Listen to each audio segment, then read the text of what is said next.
জুলাই গণঅভ্যুত্থানের মর্যাদা ভুলতে বসেছে দেশের মানুষ, এমনটাই বললেন বৈষম্য বিরোধী ছাত্র আন্দোলনের কেন্দ্রীয় সমন্বয়ক সার্জিস আলম।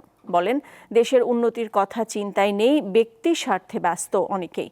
এমন চলতে থাকলে জুলাই গণঅভ্যুত্থানের বিজয় রক্ষা করা সম্ভব হবে না বলেও মনে করেন তিনি।